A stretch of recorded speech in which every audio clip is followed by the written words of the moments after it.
can get a little bit of a sip here. That's good coffee.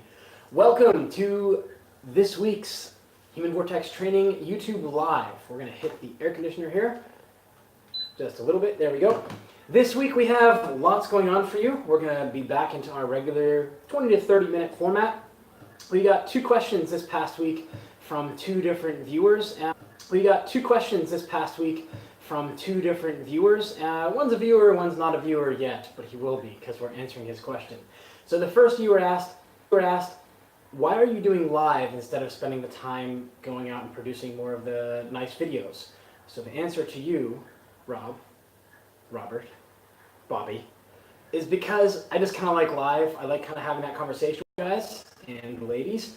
It's kind of fun for me, and it's also kind of cool because you never know, like Maury Povich or Horatio could like pop out of any of these doors or any of these books. What's really nice about it, oh no, it's not working. What's really nice about it is it really gives me a chance to share with you guys a little bit more of my knowledge. There's nothing in front of me. I don't have any phones. There's nothing in front of me. I don't have any phones. There's nothing on me. I just want to share and answer questions and have fun doing it. And I really enjoy being in front of the camera. So Bobby, Robert, Rob, that's why. For today, our main segment is going to be answering Quentin, who asked over in the Cycling Hub, I think it's a public group, private. The Cycling Hub is a private group. Shh, secret for now, until Jesper and Tim decide to make it open. They have a nice community over there outside of the regular Cycling Hub Facebook page, and we're growing the community there. And I asked, what do you guys want to learn about? And Quentin asked, what do I need to know in order to return to, from cycling to running? Because I haven't been running, and I just feel like it doesn't feel that great. So the stars have aligned. I don't know if you can see, but the Milky Galaxy is right about there, and it's lined up. But what happened is, you see what happened was, last week, 2 weeks ago, October 3rd, I released the first of two blog posts called Stretching, Does It Solve Back Pain? And that was inspired by a couple of athletes that I'm working with in the States who have started cross and are having back pain, inevitably. And they blame it on getting onto the cross bike. But actually, there's so much more into it.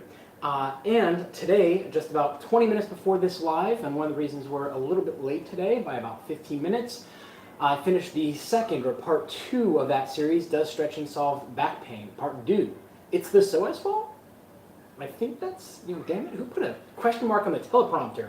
There is an Anchorman reference in there for those of you who would like.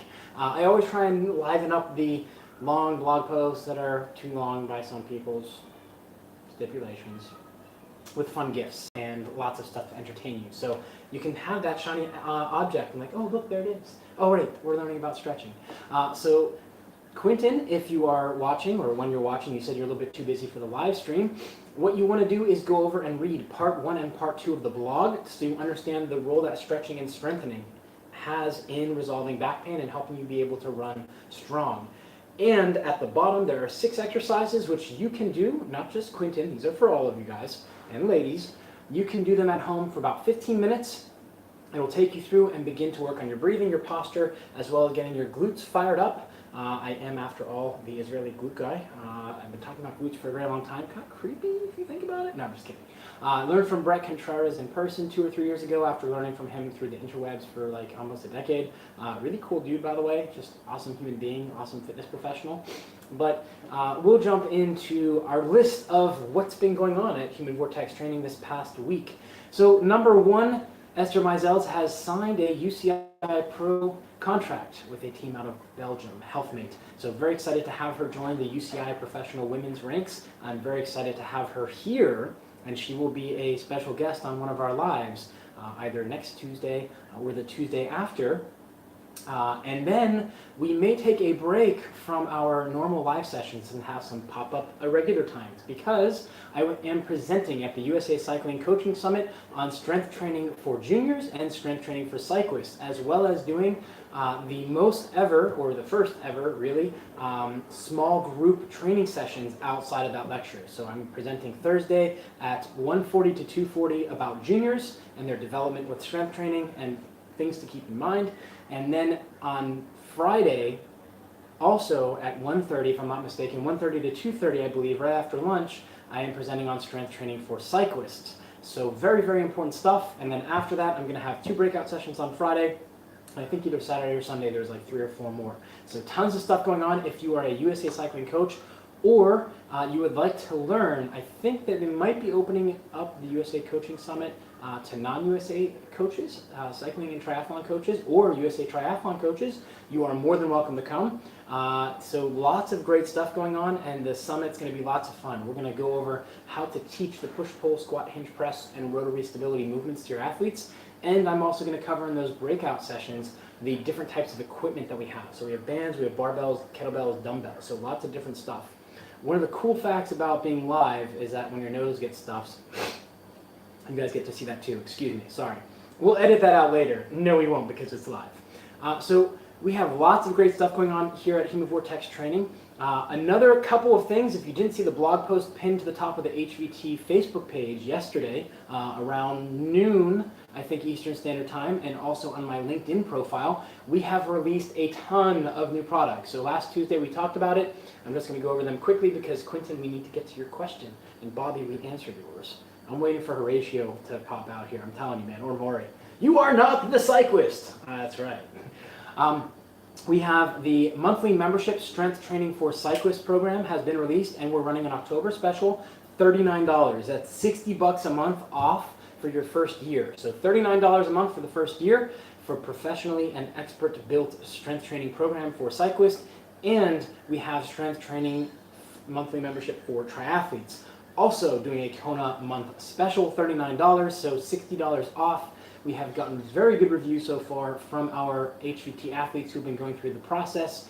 We will have the Fitbot will release an official iOS app the end of this year, I believe, and we have also available for Android. So everybody can join no matter where you are in the world. So if you have not already, pop on over and look for that. Or if you'd like to learn at your own pace about how to build a strength training program and a lot of the science and practical application behind it, you can purchase the Training Peaks University Strength Training for Cycling or Triathlon courses that are now live. Okay, so that's the recap of what's been going on here at Human Vortex Training. Let's get into Quentin's question because it's a lot more interesting than me telling you about the cool shit we have going on here. Sorry, cool stuff. My wife is not here, so she did not hear that, right? It's live. One of the things that we would like to do when we're returning to running as a cyclist, we have to remember the inherent position of our sport. And one of the things that this is going to do is put us into a shortened position for the psoas muscles. And that's the hip flexor muscle that runs from the front of the lumbar spine, your lower back spine, down into the top of the hip. Now this muscle, because we're in this shortened position, is going to adapt. There's a really great Future of Fitness podcast with Eric Malzone. He's interviewing Max Schenk. And I love Max's, his line of, you know, if you're sitting there and you're texting, your body's going to go, oh, are you really sure this is what you want to do? You want to sit here? Okay, if that's what you want, I'm going to short up the hip flexors. Your chest is going to get a little bit tight. Your thumbs are going to get bigger, so you have T-Rex hands, T-Rex thumbs, so you can text. And we're going to round you forward and shorten the psoas. So that way it's more efficient for us to sit and text. This is what we're doing on the bike, minus the texting. This is what we're doing on the bike. We're in a shortened position for the psoas, and this is, I would say, in my experience and in my professional opinion, tied for the top reason as to why most cyclists get pack pain whenever they start cross in the fall. It's not just the fact you're going out and trying to run, let alone run with the bike. It's also you're getting on and off the bike and doing super high-end efforts that almost no rational cyclist will want to do on their own unless they're going for a KOM or a town sign sprint or a county line sprint, whatever your sprints are for your group rides. So these are the two major factors. We're going super high intensity or we're in that shortened position. So as it comes to how do you get ready to be able to get off the bike and start running a little bit? And it is important for the transition part of the year. There is no off season, there's transition. And we do it with all of our athletes here. So we have a couple of mountain bikers who will get on the road bike. We'll have a couple of road cyclists who have gone on the mountain bike or the cross bike and just go out and ride and do other stuff. And some of them say, you know what, I just need a week off, so I'm just going to hang out and chill. Totally cool, man. The mental break is just as important as the physical break. The physical body, as long as you're giving it rest, watering it properly, and giving it the right nutrients in the right amounts at the right time, it's pretty simple and straightforward. But then we have the hormonal status, which can be affected by the valgus nerve. And we also have the mental stress. So this is really important and something that I work very hard with a lot of the professional racers I work with, whether Andy Seitz, Esther Mizels, name drop, name drop, name drop. We're not going to get into more because that's not really cool. It was just two people that came to mind. It's really important that when we get to the transition part of the year, kind of back off. Let them do what they want to do. But running is something that many cyclists are interested in because it's another sport. It is good for us in small amounts, and we should be able to do it pretty well now that we have this fitness from the cycling season, right? Well, that depends on a number of things. That is good coffee. It's from Congo, really cool stuff. We'll talk about that in another live session. What's really cool about this is that Andy Seitz is now doing a lot more running, and he's really enjoying it. So he did the pro circuit in the States for a number of years, and now he's still racing a little bit, but not as serious. And what's cool about it is it's a great way to keep your fitness up and change it up, especially as we get older. One of the things we want to be careful of as cyclists, and as we get over the age of 30, 35, is we have to think about balancing out our body much more. So there's a number of athletes who have been with me from Penn State, University of Pittsburgh, MIT, that are now working with me again, and it's 5, 8 years later, so now they're in their early 30s and their priorities have changed. They now want to think about being able to lift their child above the head and throw the kid up, hopefully not too far. There he goes, just stuck on the ceiling fan. But being able to throw their kid up and not have shoulder and neck pain for the next 3 days. And while this is thinking about the kid, they're also thinking like, I feel like I'm 60. I don't want to feel like I'm 60 when I'm 31 and my kid's 9 months old. I want to actually 12 months old. I want to be actually able to move. Now, the thing we have to remember is that the American College of Sports Medicine's definition of aging is technically loss of range of motion about a joint, which means most cyclists have the shoulders of about a 60-year-old or 55. They can't get overhead without hinging on their back. So, Quentin, this is part number 1. We want to start with a little bit of breathing. So, in that post, does stretching solve back pain? Part 2. It's the psoas fault. The first exercise at the bottom there of the 6 is Sphinx breathing. Now, some of you maybe look at that and say, well, you're telling me to get out of the riding position and then you're telling me to do Sphinx breathing. This dude's a little lost his mind. Actually, what putting you into that Sphinx breathing position is doing is bringing you into a comfortable and known position for the body, allowing you to better feel that back body expansion, breathing in between those shoulder blades and allowing you to kind of curl up. Is it something we want to do for 5-10 minutes? No, we're just going to do about 8 breaths for 1 set.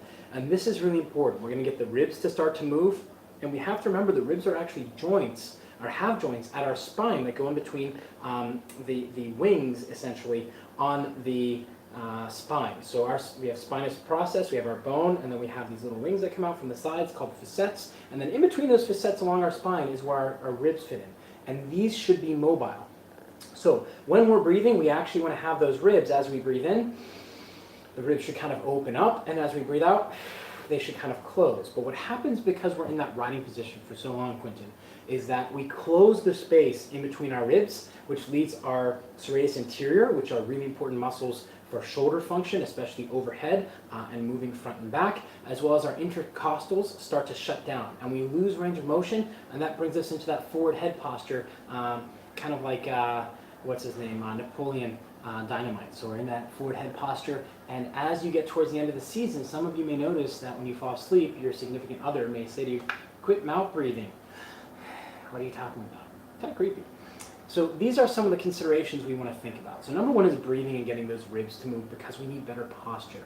The better we get ourselves to breathe, it not only helps improve the posture that we are able to hold because we're getting movement at the ribs again, and by the way, a little bit more help to get those ribs to move because all of the muscles of the upper body are very, very stiff, shortened, or lengthened and kind of frozen in space because it's trying to get better at outrunning the cheetah or riding your bike because that's where you're putting all your high intensity efforts into. So getting you to actually have mobilization. Now the thing is that we're not going to sacrifice safety for mobilization. So going into a gym and taking a 24-pound weight and putting it on top of your knee on top of a stack of weights and saying, oh, I'm working on my calf or ankle mobility, that's going to get you hurt. Because we have to remember, as spoken about in part 1 of the stretching solves back pain post, the 3 jobs of a muscle are to protect a joint. That's number 1. The second job is to stabilize a joint while an adjacent joint moves. And the third job is to move a joint. Only the third job. So this is really important for us to keep in mind because it is something that allows the body to actually function well. So when we start off with our ability to breathe and moving the ribs, that's going to allow a lot of things to start to clear up and move a little bit better. But that's not going to resolve it. So, Quentin, one of the things, and for those of you out there who are looking to get into running, one of the things that is not in the list of exercises is the foam rolling. So you'll have to go on separately to make sure that you are looking at the foam rolling or the recovery methods for endurance athletes playlist and going over foam rolling for the upper and lower body. Now, exercise number 2 after the Sphinx breathing is very important for us. It's going to be something that we really want to make sure that we're doing properly, and that is going to be, I believe it's the McGill crunch is what I put up there. I may have the order wrong, but the McGill crunch is actually teaching you to be able to brace the midsection and to be able to hold tension and have the obliques, the transverse abdominis, and everything working together. So this is really important for us because we want to work on having a nice strong core. Now a lot of people think, oh, I'm just going to do front planks, I'll be fine.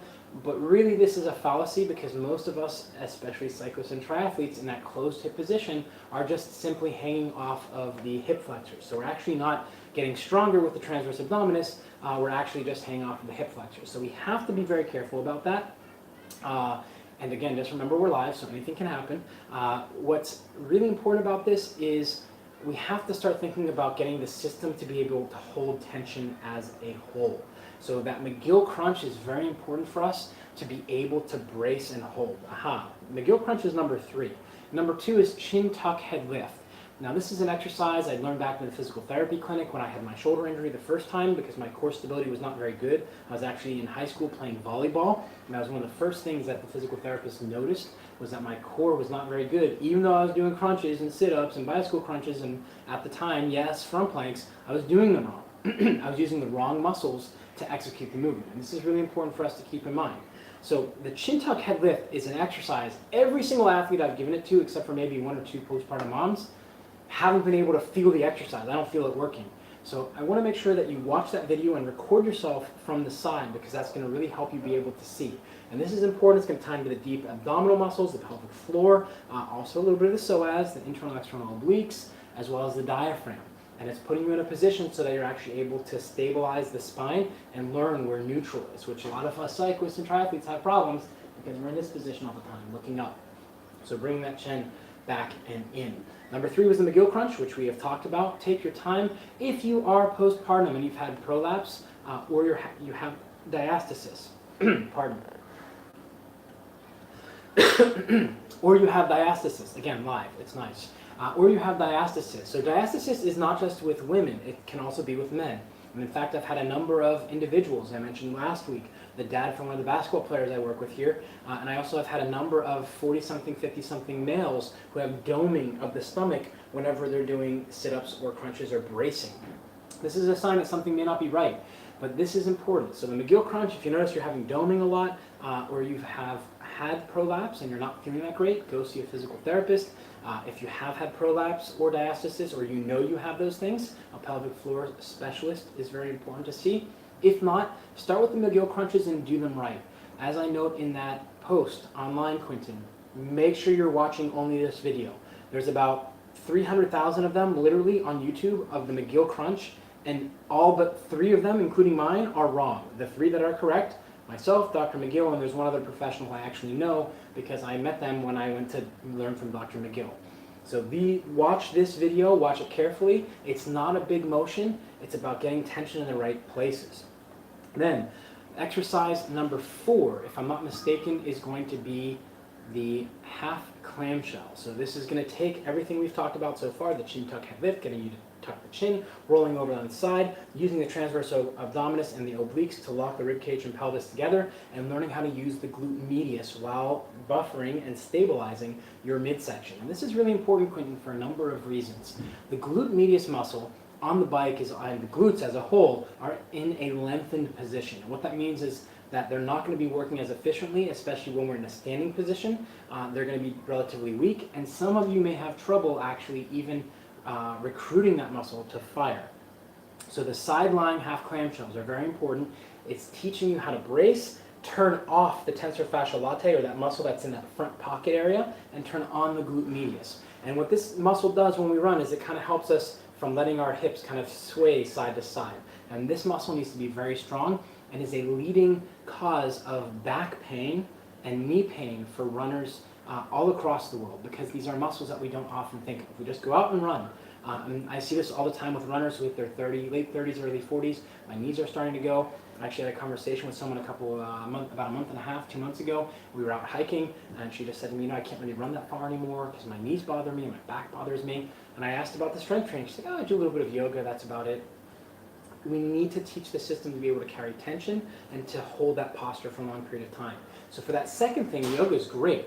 For the first one, not so much, because it's not teaching you necessarily to hold tension in the system. In some ways it is, but not in ways that are going to actually always take you in the right direction. So if you're someone who's very stiff and not able to, or doesn't have a lot of flexibility or movement about a joint, yoga can be great, but we want to make sure you're getting the movement in the right places. So a lot of us cyclists tend to go right to stretch the hamstring. I had an athlete the other day mention that they had pain in the glute medius area all the way down the long head of the bicep femoris, which is part of the hamstring group. I know the rider for about 3 or 4 years. I'm like, look, your lats aren't really stabilizing your pelvis, your midsection is very weak. And they're like, oh, but I can plank a lot. I'm like, it doesn't matter about planking, it's just doing it right. Your internal obliques are really turned off, especially how you sit on the bike under effort. So it kind of makes sense after riding, the time trial bike for a month and a half, really pushing, that this started to bother you because the system's a little bit wonky. So we've got her lined up on a whole nother set of exercises to help them stabilize, which are similar to the ones that you're going to get, Quentin, or you'll see here. So what am I getting at, and why am I talking about all these different athletes that I'm working with, is because it all comes back to the same thing: posture, breathing, and glute strength. These are really the primary things that we need to have for any athletic endeavor. So if we jump forward to number 5 on the list on the part do, stretching solves pain, back pain, it's the psoas fault, is going to be excuse me, the frog hip lift. So the frog hip lift is another one that we're trying to get the glute max to fire while getting the tensor fasciae latae to turn off. Now this is really, really challenging for a number of reasons. As cyclists, our adductors, the inner thigh muscles, tend to get very shortened and very tight because we're moving in a shortened position at the hip, and so they're trying to learn how to stabilize in a shortened position. And that's what the bottom line for all of this is none of these adaptations, Quentin, are bad necessarily. However, they are things that, because we're trying to get better at the sport, or that's what she said, SAID, in the first post, the specific adaptation to impose demand, we also have to teach the body how to lengthen and balance out and be able to do things off the bike. Because let's be honest about it, most of us are professional in something outside of biking. And even those who are professional, how much money are you actually making? Are you getting paid by sponsors? Are you getting paid from prize money? How are you tying things together? Are you a professional cyclist on $10 a day? You tell me. So we want to think about our body long term. So the frog hip lift is going to be in a position where the feet are together, the knees are splayed out, you're on your back. A lot of cyclists are going to be able to barely get their glutes fired enough to get the butt off the ground.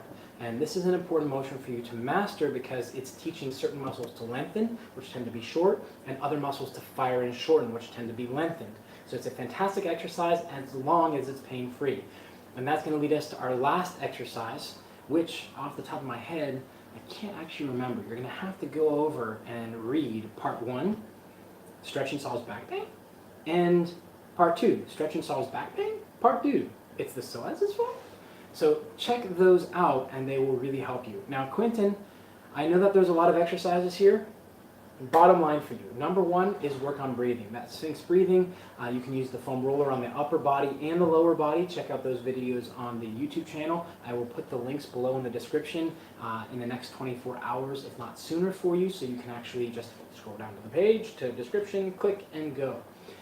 The last thing that is not up there, Quentin, is, if I'm not mistaken, there's one more exercise if I'm not mistaken. It is the facing the wall shoulder scapular slides. Now this is really important, and that's what I was going to say, is the shoulders play a very important part in running, but in cycling they're kind of fixed. We're fixed on the handlebars.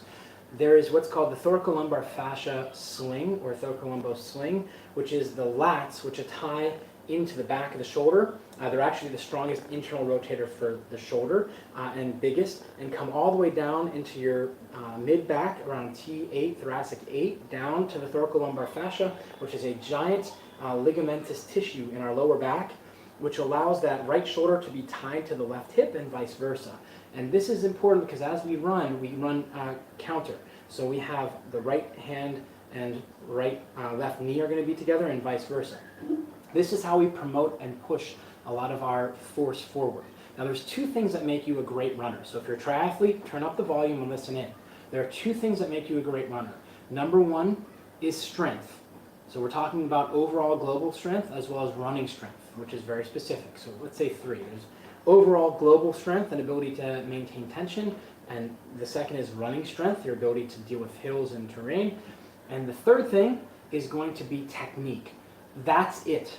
And this is something that I've been toying with and checking with other top coaches around the world. How long do you have your Ironman triathletes run for? Like, I was finding that for me, when I first started even, I'm like, processing 26 miles, and some of the Ironman who came to me when I first started were doing 29-mile runs before their event, about a month and a half. The amount of time it takes you to recover from that is massive. And you really don't have to get there. And that's why now we're down to about 11.5 miles as the longest run for 95% of our Ironman triathletes here. 11.5. And the thing is, a number of triathletes, when are interested in coaching with me or having me coach them, and they email me, and when I get to the part, they ask me about running, what's my longest run, or here's what I want to do, da-da-da-da. I'm planning on 24 before. So your longest run is going to be 11, 11.5, maybe 12. They're like, what? No, I'm not doing that. I can't do that. But the best coaches in the world are having their athletes run shorter distances, repeated more frequently at faster speeds. And what that does is carry over. Now there are instances where we'll go longer, that'll be in the base period, and it's really, really rare at this point. But those are the three things that will allow you to become a better runner. Strength globally, strength as a runner, working on your technique. That's it. That is the simple formula to be a better runner. So triathletes, take note. Being able to hold tension in the body in the right places and holding your posture while having good breathing patterns through the swim, bike, run is going to be what allows you to do really well in triathlon, no matter the distance. So Quentin, work on your breathing patterns, work on your posture, and also work on your strength for the glutes and the midsection. There's one more exercise, actually two more that aren't on that list for stretching solves back pain. Number one is going to be front max effort planks, which I strongly recommend you do. That's going to be firing all the muscles of the body, including the glutes. And another one which we don't have a video for, which is called this Superman squeeze. So the Superman squeeze I learned from Brett Contreras about 6 years ago, maybe 5 years ago. And all that is you're going to stand nice and tall. I know my head's disappeared. You're going to start with your hands up against your side. You're going to put your feet about shoulder width apart, a little bit wider, pointing the big toes out away from you, so your feet are kind of pointed out. And all you're going to do is start with the hands up at the chest, and you're going to extend the hands and squeeze the glutes as hard as you can while tightening your fists and thinking about spreading the floor with your feet. And you're going to do this for 20 to 30 seconds. You want to be able to squeeze the glutes as hard as you can, keeping the chin tucked, ribs down, so you don't want to arch the back too much, keeping the abs tight as well. Abs, glutes, everything nice and tight, spreading the floor, 30 seconds. Now here's the mean part about this. Most of you cyclists and triathletes aren't even going to be able to do it for about 10 seconds before you either get a cramp in your tensor fascial latae or in your hamstring because the glutes aren't strong enough, or you're arching your back so much you're not able to get the ribs fired down and keeping the abs fired up. So these are really important considerations. But honestly, Quentin, do these 8 exercises. The Superman squeeze, I would go 3 times 15 seconds to start. If you can do 30 seconds, fantastic. Be prepared to feel things you haven't felt before, and muscles may even cramp. So listen to your body and kind of go with what you're able to do. One of the tricks we have for helping cyclists get onto the running path pain-free and be able to get back into cycling the end of October, November, or maybe even December, depending on their cross season, is about 85% of your running should be on packed limestone or gravel paths. You can also do tracks. I have mixed feelings about tracks because we don't know what's underneath the track. We don't know the quality of the track surface. But those would be the 3 surfaces I would recommend. And even then, the track, you need to be careful because it's also cambered. So you'd want to run one day one way and then the other day the other way. So some tracks actually have it where they switch the directions every other day of the week. or maybe even a little bit more frequently. I've seen morning and evening switch, and they always flop one way after the other. But these are important because there's also a camber. So same thing on the trails, the camber that can cause especially if you're weak globally, as most cyclists are, especially postural-wise and hip-wise, it can actually cause a lot of micro movements in the knee, and that can cause swelling and inflammation in the knee, and also pain in the back and the hip because of the camber of the road. We're talking a couple millimeters, a couple centimeters. The reason the road is cambered like this is so that the rainwater can actually filter off. And as cyclists, we all know those bad roads that they aren't cambered properly. So either we're going around a corner and we feel like we're floating out, or there's always puddles on that road, and that tells us it's not cambered properly. But keep that in mind as you run. Excuse me. So 85% of your running should be on packed limestone or gravel. So rails to trails are great if you have it, or out in the dirt. But just make sure that if you are running on a dirt trail, especially after work and it's dark, you need a really good headlamp so you can see. I would recommend then, if you're in a city, you're worried about safety or lighting, and you don't want to turn an ankle or break an ankle because the path is not lit, then there's an exception where we would want to try and find a mix between asphalt and cement. But cement is really hard, it pushes on the joints, and asphalt's a little bit softer, so it works on the connective tissue. But we're at our half-hour limit here for our YouTube Live, so we're going to wrap it up with that. Lots of great stuff going on here at Human Vortex Training. I know that's a lot for you guys to take in, so let's recap it. If you're going to transfer from running, or from cycling to running, really important that we work on breathing, we work on posture, and we work on strength in those new postures. We also want to have we want to have good range of motion for these muscles that tend to get shortened and get them activated. So, as we spoke about, stretching solves back pain. Part 1, read it, then go to part 2, because these are important to have the background before you jump to the exercises. Part 2, it's the psoas's fault, was released today, and there's 6 exercises at the bottom. But, Quentin, remember, we added 2 more. We added the Superman squeeze. We added another one, front max effort planks. So adding those 8 exercises, do them about 3 to 4 times a week, 3 to 4 days a week. Follow the sets and repetitions that are up on that blog post, and let me know how you're going. So, I hope you guys enjoyed this. If you are commenting on the live, I cannot see you because the flip screen does not work. So, if you commented, I will get back to you after I am done here. I am going to run out because I've got another session here in a couple minutes, so need to get ready. Thank you all for joining us here. Check out the HVTraining blog and our strength training for cycling and triathlon success courses up on Training Peaks University. So until next week, remember, train smarter, not harder, and it's all about you and great coffee. We'll see you guys.